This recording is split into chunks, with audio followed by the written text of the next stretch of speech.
Hello friends, आज की video specially होगी इस किया कैरेंस डीजल के ऊपर कैसा परफॉर्म करती है। मैंने इस गाड़ी को अच्छे से चलाया, टफ टेरेन में चलाया। गाड़ी लेते ही मैंने लगभग 2500 किलोमीटर अभी तक चला चुका हूँ। 3000 किलोमीटर चल जाएगी जब तक मैं वापस पहुंचूंगा अप्रोक्स। हो सकता है 4 भी चल जाए, लेकिन अब मैं इस कंडीशन में हूँ कि इसका परफॉर्मेंस आपके साथ शेयर कर दूं अभी तक का जो मैंने इसका फील किया है। आज की वीडियो जो स्टार्ट हो रही है ये द्रास के आसपास से कहीं मैं स्टार्ट कर रहा हूँ और यहाँ से मेरी जर्नी है श्रीनगर। मेरा आज हॉल्ट होगा। अब वीडियो स्टार्ट हो ही गई है तो एक बार आसपास के नज़ारे देख लीजिए।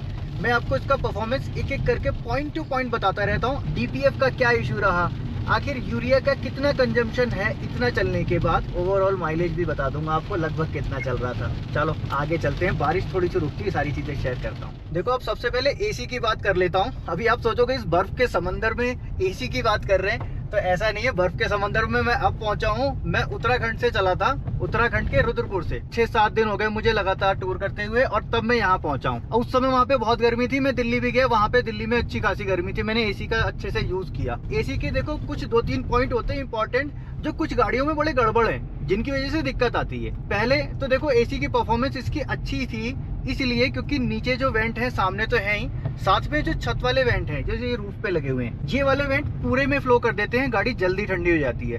जितनी बड़ी गाड़ी है उस हिसाब से कूलिंग काफी जल्दी हो रही थी और सफिशिएंट थी मेरे लिए। यहाँ तक कि एसी को मैंने यूज किया किस तरह से, गाड़ी को खड़ी करके गाड़ी के अंदर बैठने के लिए, गाड़ी के अंदर सोने के लिए, क्योंकि मैं तो ट्रैवल में हूँ, कई जगह मुझे ऐसे ही रुकना पड़ता है। साथ में देखो एसी एक ठंडा करने का नहीं, गर्म करने का भी नाम है। अब इन बर्फ में मैं घूम रहा हूँ तो मैंने एसी को सेट किया हुआ ये सेंटर के बीच में। बस इतने में ही मेरा हीटर अच्छा खासा काम कर रहा है। बाहर अभी 2 डिग्री सेल्सियस हो गया है, मैं पीछे से आया हूँ, वहाँ -10 भी था। इतने में ही ठीक ठाक काम कर रहा है। मुझे बिल्कुल भी ऐसा फील नहीं हो रहा है कि मुझे इतनी ठंड हो रही हो। मैं एक स्वेट शर्ट में बैठा हुआ हूँ, बच्चे भी ऐसे ही बैठे हैं, कोई ऐसे ठंड नहीं लग रही है। दूसरा एसी की सेटिंग होती है। देखो एसी ब्लोअर की अगर आवाज भी बहुत ज्यादा आती है तो परेशान करती है। इसमें अगर मैं 2 नंबर पे एसी को चला रहा हूँ तो आवाज इतनी है कि सुन भी नहीं सकते। 3 नंबर पे करेंगे तो बहुत थोड़ी सी, 4, 5, 6, 7, 8 मोड है इसमें। नॉर्मली 4 या 5 मोड्स होते हैं बाकी गाड़ियों में। तो ब्लोअर की स्पीड से भी मैं सेटिस्फाइड हूँ, ठीक ठाक स्पीड है, आवाज कम करता है। एक हमारा ये स्विच होता है जिससे हम ठंडा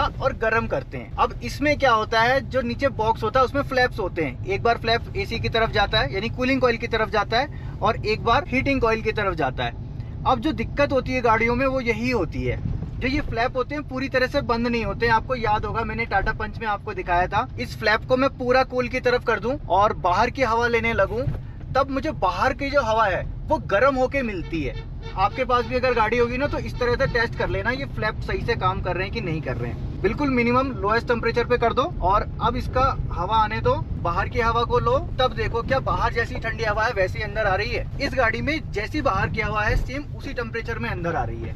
कुछ गाड़ियों में ऐसी नहीं होता, कुछ गाड़ियों में ये मिक्स होके आती है, बाहर की ठंडी हवा को गर्म करके आती है।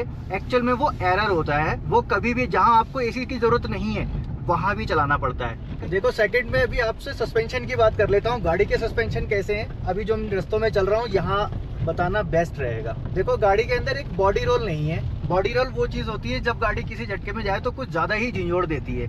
आप सामने वाले ट्रकों को देखना और अपनी गाड़ी का मूवमेंट देखना जिसमें मैं बैठा हूँ। जितने खराब रास्तों पे हम चल रहे हैं उतनी गाड़ी फील नहीं करवा रही है। मतलब शॉक एब्जॉर्बर जो है वो अपने एक्यूरेट टाइमिंग से काम कर रहे हैं, उतना फील दिला रहे हैं कि बस गाड़ी चलती चली जा रही है। बॉडी रोल जैसा फील नहीं है। और स्पेशली बर्फ वाले एरिया में जहाँ पे मैं भी चल रहा हूँ वहाँ पे बॉडी रोल बड़ा नेगेटिव रोल प्ले करता है। बॉडी रोल की वजह से गाड़ी स्किड कर जाती है। कई बार आप स्पीड में हो, कुछ ऐसा आ गया झटका या कुछ आ गया, बॉडी रोल गाड़ी में आया, वेट शिफ्ट होता है, गाड़ी स्किड कर जाती है। कहीं भी गाड़ी स्किड नहीं करी मैंने। बहुत ही ऐसी जगहों पे गाड़ी को चढ़ा दिया जहाँ आगे रास्ता ही नहीं था, फंस गए। वो बैक कर रहे थे हम गाड़ी वहाँ से। मतलब ठीक ठाक परफॉर्मेंस है शॉकर का। सस्पेंशन ओवरऑल बोलूंगा तो इसको हार्ड सस्पेंशन नहीं बोलेंगे, एक सॉफ्ट सस्पेंशन होता है जो बिल्कुल ही सॉफ्ट होता है, वो वाला फील नहीं है। इसमें फील है आपका थोड़ा सा बीच वाला। जब रफ रोड पे गाड़ी चलती है तो थोड़ी खड़खड़ वाली जो रोड की आवाज़ है वो भी आती है। सॉफ्ट सस्पेंशन जो होते हैं उनमें वो आवाज़ नहीं आती है। तो सस्पेंशन देखो ठीक ठाक है गाड़ी के। फैमिली पर्पज से अगर गाड़ी ले रहे होगे तो आप फायदे में रहोगे, कंफर्ट दिलाती है। ये MPV है। SUV अगर लेने की सोच रहे हो, SUV इंसान इसीलिए लेता है यार ऊपर नीचे रास्तों में चले जाऊंगा, खराब रास्तों में अच्छा परफॉर्मेंस देगी, ग्राउंड क्लियरेंस ज़्यादा है, तो मैं ये कहूँगा उसको देखने से पहले एक बार MPV को यूज़ करके देख लेना इस किया कैरेंस को। सामने देखो आप, ये ट्रक वाले जा रहे हैं ना, ये बिल्कुल बर्फ की कीचड़ बन चुकी है और रोड बिल्कुल ख़राब है। यहाँ पे लोग थार घुमा के और घूमते हुए फिरते हैं। अब मैं एक ही बार में निकालूंगा। ट्रैक्शन कंट्रोल कुछ भी मैंने ऑफ नहीं किया है, सब वैसे ही चल रहा है। मैं यहाँ से निकल जाता हूँ। बॉडी रोल भी आपको पता चल जाएगा गाड़ी का, और पता चल जाएगा क्या फील दिला रही है। बर्फ़ में है तो देखो बहुत ज़्यादा एक्सीलेटर नहीं लेना होता है, बिल्कुल आराम से इसको निकलने दो, निकल जाओगे। ब्रेक भी जल्दी नहीं लेने हैं, डिस्टेंस बना के चलना है। मोस्टली तो मैं ये कहूँगा आपके पास स्किल होनी चाहिए, गाड़ी कोई भी आप निकाल लोगे। चलिए आई, अब मैं गियर शिफ्ट करूँगा सेकंड। कहीं गाड़ी ने स्किड नहीं किया, कहीं ऐसा नहीं कहा कि अब मेरे टायर स्लिप करने लग गए और अब मैं आगे नहीं जाऊंगी। तो एसयूवी वाला जो चीज़ है वो आप थोड़ा सा दिमाग से निकाल देना, वो एक भ्रम है। कैपेबल गाड़ी है, मैंने इसको हर जगह जगह चला के यूज़ करके देख लिया है। और देखो जाने के लिए मैं कहता हूँ स्किल चाहिए, वो देखो वो इको जा रही है। और यहीं पे आपको अगर कोई कैमरा एक्शन करके दिखा दे कि हमारी थार घूम गई और ऐसा हो गया, तो फिर वो आपको देखना ही पड़ेगा। तो अपना प्रैक्टिकल समझ लेना। हाँ, जो बिल्कुल ही ऑफ रोड है उसके लिए ऑफ रोडर अलग होते हैं। उनके लिए ऑफ रोडर वो गाड़ियाँ नहीं है जो हम देखते हैं, ना ही वो थार, ना ही वो फॉर्च्यूनर, ना ही कोई। ऑफ रोडर गाड़ी अलग होती है, ऑफ रोडिंग अलग होती है। ये देखो जैसे जैसे बर्फ़ पड़ती रह रही है, ये गाड़ी बर्फ़ हटाती रह रही है और हम निकलते जा रहे हैं। अभी हमारे आगे का रास्ता थोड़ा सा गड़बड़ था तो ये साफ़ करने लगे। चलो, उन्होंने रास्ता इतना साफ़ कर दिया कि अब हम निकल सकते हैं। देखो फिर वही बर्फ़ वाला सीन आ गया, कोई स्किड होने जैसा कोई भी सीन नहीं है। फर्स्ट गियर में मेरी गाड़ी चल रही थी, देखो सेकंड गियर डाल दिया मैंने। और ग्राउंड क्लियरेंस गाड़ी का इतना है कि आपका काम चल जाए, कहीं गाड़ी फंसे नहीं। देखो ग्राउंड क्लियरेंस में भी दो चीज़ें होती हैं, अप्रोच एंगल और डिपार्चर एंगल ही बड़ा रोल प्ले करता है। आपको एग्जांपल देके समझा देता हूँ। जिस गाड़ी का व्हील यहाँ पर लगा होगा वो ज़्यादा एंगल कवर कर पाएगी, जिसका पीछे लगा होगा बम्पर पहले टकरा जाएगा। कितना भी एंगल क्यों ना बता लेंगे, ग्राउंड क्लियरेंस इतना ज़्यादा है, लेकिन वो बम्पर टकरा जाएगा। इसका एंगल थोड़ा सा आगे, यानी कि व्हील थोड़ा आगे है, बम्पर टकराता नहीं है कहीं भी। इतनी मैंने पूरी ड्राइव की, एक टच भी कहीं नहीं हुआ है बम्पर कि कहीं टच हुआ हो। ऐसे ही पीछे से भी देखने में, मतलब आपके साथ वो प्रैक्टिकल वाली चीज़ें मिलेंगी कि आपको ये गाड़ी कहीं निराश ना करे। अब ऐसा नहीं है कि इसने कहीं मुझे निराश नहीं किया, कुछ इसके नेगेटिव पॉइंट भी हैं। पहले तो इस टेरेन से थोड़ा सा आगे निकलते हैं, बाकी बातें आगे करते हैं। कहीं आगे फिर बर्फ पड़ गई तो फिर हम फंस जाएंगे। अभी देखो मैं आपको शॉकर के टाइम बता रहा था ना, वो रफ रोड आता है, टूटा रास्ता, उस पर थोड़ी थोड़ी आवाज़ आपको टायर की हल्की फील होती है, वो हल्की हल्की फील होगी। अभी देखना है इसी रोड पे दिखा पाऊंगा मैं आपको। थोड़ी देर साइलेंट रहूंगा, आप सुन लेना, समझ जाना, रोड भी देख लो।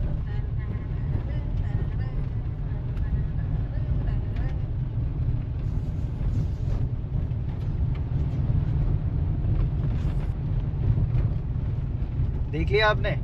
देखो आपने जितना ये सुना, मुझे नहीं पता कितना सुना होगा, लेकिन मैं जो फील कर पा रहा हूँ, ये टायर नॉइस ब्रेजा में ज़्यादा आती थी। इससे पहले मेरे पास ब्रेजा थी, इससे थोड़ी कम है, लेकिन बिल्कुल ख़त्म भी नहीं है, क्रेटा वाली भी नहीं है। क्रेटा में ये आवाज़ बहुत ही कम हो जाती है। गियर शिफ्टिंग की बात करता हूँ। देखो जब हम गियर शिफ्ट करते हैं ना, तो गियर शिफ्टिंग में एक बड़ा प्यारा वाला फील आता है। अगर आपने क्रेटा चलाई है तो आपको वही सेम फील आएगा इसमें गियर शिफ्टिंग में। हल्का सा रुकना और एक हल्का सा कट नॉइस मज़ा दे देता है, वाला फील दिलाता है कि हाँ गियर शिफ्टिंग कर रहे हैं। गियर वाली गाड़ी चलाने का मज़ा ही यही है। बाकी इसके आरपीएम अगर 1000 से 1500 के बीच में हो, 1500 आरपीएम में, तो ये रॉकेट वाला सीन पैदा कर देती है।